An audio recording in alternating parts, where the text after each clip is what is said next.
ओम शांति। आज 25 नवंबर की मुरली सुनेंगे।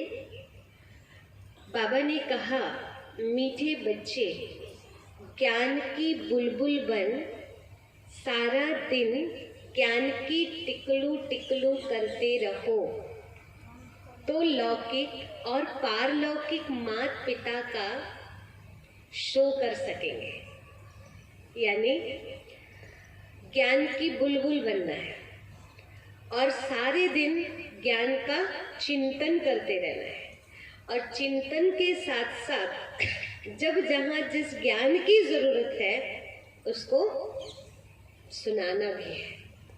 लेकिन बस ध्यान इतना रहे कि जो हम सुना रहे हैं वो हमारे लिए, हमारे जीवन में है या नहीं, तभी उसका प्रभाव पड़ेगा। ये कल की मुरली में हमने सुना था।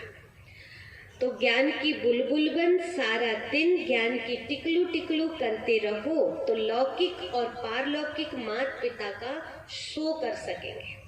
अपने लौकिक पिता, पारलौकिक पिता का नाम रोशन करने के लिए ज्ञान का चिंतन करना है, धारणा करनी है और उनका नाम रोशन करना ही है। मतलब हमसे ऐसा प्रभाव पड़े, ऐसा जीवन हो हमारा कि लोगों का ध्यान कहाँ चला जाए, धन्य है इनके माता पिता, है ना। अपने कर्मों को देख करके कई बार ऐसे होते ना, हम तो कुछ अच्छा करते दिखाई दे रहे हैं पर उनका ध्यान माता पिता के तरफ जाता है। धन्य है इनके माता पिता। तो किसका नाम रोशन हुआ अपने कर्मों से? माता पिता का। और फिर दूसरा, इन्हें कौन पढ़ाता है, इनको ये ज्ञान कौन देता है? तो धन्य है वो परमात्मा, धन्य है वो गुरु जो इनको ज्ञान देता है। तो अपने बड़ों का भी नाम रोशन होता है और अपने पिता परमात्मा का भी नाम रोशन होता है। तो जब भी कहीं जाओ, उठो, बैठो, किसी से बातचीत करो, व्यवहार करो, तो तुरंत ध्यान पे आना चाहिए कि मेरे बोल, मेरे कर्म, मेरे संस्कार ऐसे हैं जिससे लौकिक और पारलौकिक माता पिता का नाम रोशन हो रहा है। इससे याद रहेगा कि कोई गलती नहीं करना मुझे, नहीं तो उनका नाम बदनाम हो जाएगा, है ना। तो आज सारे दिन बहुत अलर्ट रहना है। प्रश्न है, कहावत है अपनी घोट तो नशा चढ़े, इसका भावार्थ क्या है? एक कहावत है ना, अपनी घोट तो नशा चढ़े, तो इसका भावार्थ क्या है? उत्तर है, अपनी घोटना अर्थात बुद्धि योग इधर उधर ना भटका कर एक बाबा को याद करना। इधर उधर बुद्धि योग ना भटका कर एक बाबा को याद करना। एक बाबा बुद्धि में याद रहे तो नशा चढ़े। देखो क्या होता है, अपनी स्थिति ऊपर नीचे क्यों हो जाती है। कभी बहुत अच्छी बातों को याद करते हैं, बहुत अच्छे लोगों को याद करते हैं तो हम खुश हो जाते हैं, हमारी स्थिति अच्छी रहती है। और जब हम किसी ऐसे व्यक्ति को याद कर लेते हैं जो हमें दुख दे रहे हो या वो बीमार हो और हमारे खास निकट के संबंधी हो, अब उनको याद करेंगे तो स्थिति कैसी हो जाएगी? जिनसे हम बहुत अटैच हैं तो उनकी स्थिति खराब तो हमारी स्थिति खराब, उन्होंने धोखा दिए तो हमारी स्थिति खराब, उनको घाटा हो गया तो हमारी स्थिति खराब। तो इस दुनिया में ऐसे ही होता है, व्यक्तियों के साथ ऊपर नीचे होता ही रहता है। और व्यक्तियों को याद करेंगे तो हमारी स्थिति भी ऊपर नीचे होगी। तो इसलिए बाबा क्या कहते हैं, हमेशा किसको याद करो? बाबा को याद करो। अपनी घोट तो नशा चढ़े, यानी स्वचिंतन करो और बाबा का चिंतन करो। तो इसमें बाबा का चिंतन अगर निरंतर कर रहे हैं तो बाबा की स्थिति ऊपर नीचे होती है। बाबा कभी दुखी सुखी होते हैं? बाबा कभी बीमार होते हैं? बाबा के कुछ भी गड़बड़ नहीं है। बाबा कभी धोखा देते हैं? बाबा कुछ भी गलत नहीं करते। इसीलिए उनको याद करोगे तो हमेशा कैसी स्थिति रहेगी? नशा चढ़ा रहेगा। वाह, मैं किसकी हूँ, कौन है मेरा, ऐसा नशा रहेगा।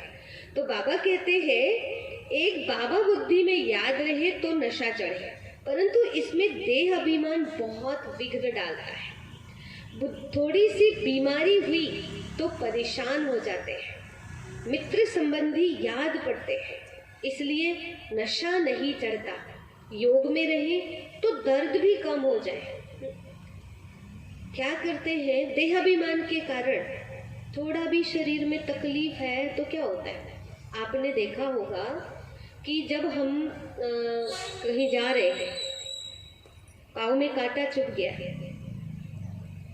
या कभी कभी ऐसे होता है कि हाथ कट जाता है, बर्तन मांजते समय या कोई भी कार्य करते समय खरोच लग गई, कुछ हो गया, उस समय हमको पता ही नहीं चलता है, लेकिन बाद में जब देखते हैं तब पता चलता है, अरे ये खरोच कैसे लग गई। तो उस समय क्यों पता नहीं चला, क्यों पता नहीं चला? क्योंकि उस समय हम किसी और की याद में थे, कोई और बातें हमारे दिमाग में थी, उसमें बिजी हो गए थे, तो इधर शरीर को कुछ हुआ भी तो हमें पता नहीं चला। कई बार हॉस्पिटल में जाओ मिलने के लिए किसी अपने संबंधी से, तो जब हम उनसे पूछते कैसे हुआ, मतलब शुरुआत में जब मिलते हैं उस समय हम उनके साथ बातें करने लग जाते हैं, तो बातें करने में हम एक दूसरे से इतने मगन हो जाते हैं, वो भी बताने लगते हैं, हम भी बताने लगते हैं, और बाद में जब पूछते हैं तबीयत कैसी है, जैसे पूछा तबीयत कैसी है तो अरे क्या बताएं, ऐसे अभी चेहरे में उदासी दिखने लगती है ना, दर्द हो रहा है ये फील होने लगता है। और अभी जब बात करने में मगन हो गए थे तो तब वो तकलीफ समझ में नहीं आ रही थी ना। तो ऐसे होता है, जब हम खुशी की बात करें, अच्छे विचार लाते हैं या किसी अच्छे की याद में रहते हैं जिनसे सुख मिलता है, तो उस समय स्थिति बहुत अच्छी रहती है। तो वही बात बाबा कहते हैं, देहाभिमान में रहते हैं, शरीर समझते हैं तो शरीर में तकलीफें बढ़ जाती है, और शरीर से न्यारा होना आ गया, आत्मा समझ के परमात्मा को याद करते हैं तो शरीर की तकलीफ भी कम होने लगती है। तो इसलिए नशा नहीं चढ़ता, योग में रहे तो दर्द भी कम हो जाए। गीत है, तूने रात गवाई सोई के और दिवस गवायो खाए के, और हीरा जन्म अमोल था वो भी कौड़ी बदले जाए। तो सतयुग त्रेता दिन गवाया खा के, द्वापर कलयुग रात गवाई सो के, और ये संगम का जो टाइम था दोनों के बीच का, सुबह का अमृत वेले का, तो कलयुग जा रहा सतयुग आ रहा है, इस टाइम को भी हमने क्या किया, कौड़ी बदले गवा दिया। धन कमाने के पीछे, रिश्ते निभाने के पीछे जो पुरुषार्थ करने का टाइम था उसको भी गवा दिया। तो अभी कोई बहाना ना दो, ये समय जो है स्वयं को ज्ञान योग का स्कूल, ज्ञान योग की कोचिंग, ज्ञान योग का विशेष पुरुषार्थ कराने का है, और इस समय यदि ध्यान नहीं दिया तो बहुत धोखा खाएंगे, पश्चाताप करना पड़ेगा, क्योंकि आने वाला समय जो है वो बहुत डेंजर है। तो बाबा ने कहा, सार है, स्वयं को माया घोष्ट से बचाने के लिए ज्ञान योग में तत्पर रहना है। कि माया जो है ना, ये भूत की तरह कब आ जाती है, कब गलती करा देती है, किसी में कोई आत्मा प्रवेश कर जाती है तो कितनी गलतियां करा जाती है उनसे। तो बाबा कहते हैं ये माया घोष्ट से जो है ना बहुत बच के रहना है, इसके लिए ज्ञान योग में निरंतर तत्पर रहना है। हनुमान जी के लिए कहते हैं ना, भूत पिशाच निकट नहीं आओ, तो उनके निकट क्यों नहीं आते थे?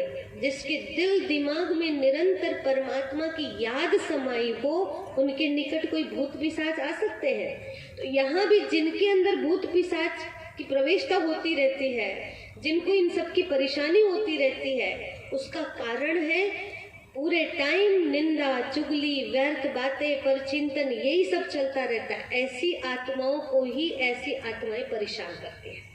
जिनके दिल दिमाग में सर्वशक्तिवान परमात्मा की याद रहे तो उनके निकट आ नहीं सकते। तो बाबा कहते हैं, मोह रूपी भूत का त्याग कर बाबा का शो करना है। जब मोह में फंसे रहते हैं ना, तो हम सही सेवा नहीं कर पाते हैं, और बुद्धि भी जो है ना सेवा में नहीं लगती है। नए नए तरीके निकाले सेवा के, कुछ नया करे, वो आता ही नहीं, क्योंकि मोह जाल में फंसी हुई है आत्मा।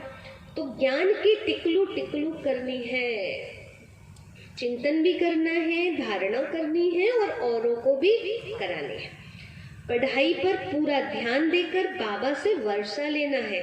पढ़ाई पर पूरा पूरा ध्यान देना है और बाबा से प्रॉपर्टी लेना है। पिता की प्रॉपर्टी बच्चों के लिए होती है, पर यहाँ वाला पिता ऐसा है, परमात्मा पिता, जो योग्य होगा उसी को देगा। वहाँ तो ऐसा है कि बच्चा तो बच्चा है, वो जैसा भी हो पिता की प्रॉपर्टी मिलेगी, बराबर हिस्सा मिलेगा उसे। पर यहाँ ऐसा नहीं है। विश्व की बादशाही उसी को मिलेगी जो अपनी इंद्रियों का राजा होगा, वही विश्व का राजा बन सकेगा। जो इंद्रियों को नहीं चला सकता, विश्व को क्या चला पाएगा? इसलिए भगवान भी उसको ही देंगे जो योग्य है। कल्प कल्प की इस बाजी को किसी भी हालत में गंवाना नहीं है। ये जो है समय पुरुषार्थ करने का है, एक क्षण भी व्यर्थ नहीं गंवाना है। कहते हैं ना, ब्रह्मा जी ने जब भाग्य लिखा था, तब ब्रह्मा जी जब भाग्य लिख रहे थे, भाग्य बांट रहे थे, तब कहाँ गए थे? क्या झोली लेकर नहीं गए थे? या झोली लेकर गए थे तो फटी थी क्या झोली? ऐसे बोलते कि नहीं? ब्रह्मा जी ने जो लिख दिया है वो मिटने वाला नहीं है, तो कब लिखते हैं? यही तो वो टाइम है। पहले लिखा था सो अब तक भोग लिया, कलयुग अंत तक, अब फिर से लिख रहे हैं। अब नहीं लिखा तो फिर ऐसे ही सुनने मिलेगा। ब्रह्मा जी जब भाग्य बांट रहे थे तब गए कहाँ थे? तो बाबा कहते हैं किसी भी हालत में ये वक्त को गंवाना नहीं है, वरदान है। समय प्रमाण रूप बसंत अर्थात ज्ञानी व योगी तू आत्मा बनने वाले स्वशासक भव। क्या कहा? समय प्रमाण, अभी समय की आवश्यकता है। ज्ञानी और योगी दोनों बनो, उसको रूप बसंत कहते हैं। ज्ञानी योगी दोनों बनने की आवश्यकता है।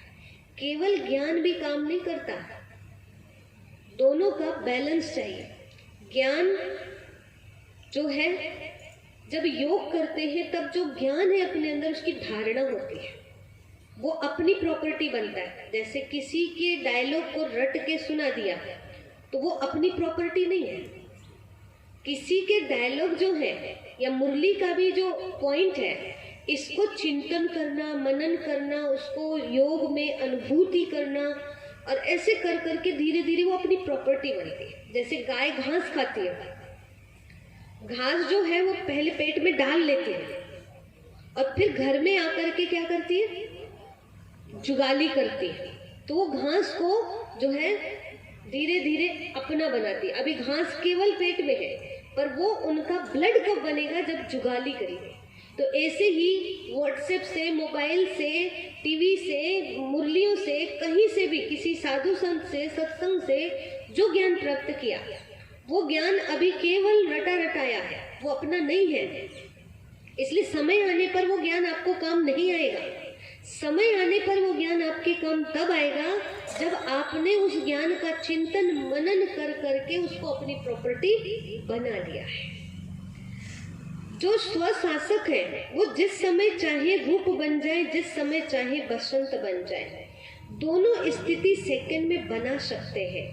ऐसे नहीं कि बनना चाहे रूप और याद आती रहे ज्ञान की बातें, बनना चाहे योगी, वरना ध्यान कर रहे हो और ध्यान करते समय ज्ञान का चिंतन चल रहा हो, ये गलत है। जिस समय जहां पर हो उस समय वहां रहो। जिस समय जो कर रहे हो उस समय मन से भी वही करो। जैसे अभी यहाँ मुरली सुन रहे हैं, मुरली सुनते समय अब चिंतन चल रहा है जाके बनाना क्या है, तो जाके बना ही लो ना। यहाँ बैठ के बना रहे हो तो बनेगा तो नहीं, वही जाके बना लो तो ज्यादा अच्छा है ना। तो जहां हो तन से, वही मन से रहो तो उससे फायदा होगा, और नहीं तो ना इधर के रहोगे ना उधर के रहोगे। ऐसे नहीं कि बनना चाहे रूप और याद आती रहे ज्ञान की बातें, सेकंड से भी कम टाइम में फुल स्टॉप लग जाए। पावरफुल ब्रेक का काम है, जहां लगाओ वहां लगे, है ना। अभी मुझे किसी का चिंतन नहीं करना है, मुझे सिर्फ बाबा का चिंतन करना है, ये बुद्धि में लाओ। तो किसी ने कितना भी अपमान किया हो, कितने भी गलत व्यवहार किया हो, उसको हम बुद्धि में रख ही नहीं सकते। स्टॉप माना स्टॉप। इसके लिए प्रैक्टिस करो कि जिस समय जिस विधि से जहां मन बुद्धि को लगाना चाहे वहां लग जाए। ऐसी कंट्रोलिंग व रूलिंग पावर हो। तो आज सारे दिन इस बात को चेक करके देखना है। मैं जब चाहूं तब बाबा की याद कर सकती हूँ, जब चाहूं तब किसी को भी बुद्धि से कोई भी व्यर्थ चिंतन चल रहा है उस पर ब्रेक लगा सकती हूँ। क्योंकि गलती कोई कर रहा है और उसका चिंतन हम कर रहे हैं, तो परेशान कौन हो रहा है? हम हो रहे हैं। तो करना चाहिए, उनका चिंतन करना चाहिए। नुकसान हमारा हो रहा है ना, इसलिए हम बिल्कुल नहीं करेंगे, ये पक्का कर लो, इसमें ही फायदा है।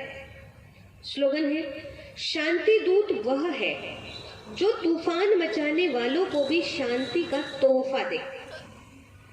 तूफान मचाने वाला भी ऐसे सोचे कि ये तो वातावरण ही चेंज कर दिया इन्होंने, मैं हंगामा करने गया और इन्होंने तो इनके अंदर की शांति, इनका धैर्य, इनके चेहरे की मुस्कुराहट, उसके सामने तो जैसे कुछ बोल ही नहीं पाए हम। हंगामा करने का मन था पर कर ही नहीं पाए हम। तो इसको कहते हैं शांति दूत वह है जो तूफान मचाने वाले को भी शांति का तोहफा दे। कई बार क्या होता है, बहुत बड़े बड़े प्रोग्राम जब होते हैं तो भीड़ बहुत रहती है, तो लोगों का आवाज कम रहता है पर शांत करने वालों का आवाज, कोई बोलो नहीं, आवाज नहीं करो, शांत रहो शांत रहो। शांत कराने वाले ज्यादा हल्ला करते कि नहीं करते? और कहते हैं कि हम यहाँ पर ध्यान रख रहे हैं, हम यहाँ मैनेजमेंट करने वाले, पर मैनेजमेंट करने वाले कई बार जो है वो अशांति मचा देते हैं। तो बाबा क्या कहते हैं, कोई तूफान मचा रहा है और आप भी क्या करोगे, शांत रहो, ऐसे नहीं। शांति दूत वह है जो तूफान मचाने वाले को भी शांति का तोहफा दे। मन की शांति, अंदर की शांति जो है उसका प्रभाव ही पड़ता है और तूफान बंद हो जाते हैं। समस्याएं जो खड़ी हुई है वो समाप्त हो जाती है, पर उसके लिए आंतरिक स्थिति इतनी पावरफुल चाहिए और उसके लिए हमेशा प्रैक्टिस करना होगा, तभी ऐसा हम सहयोग कर सकते हैं समाज को। ओम शांति।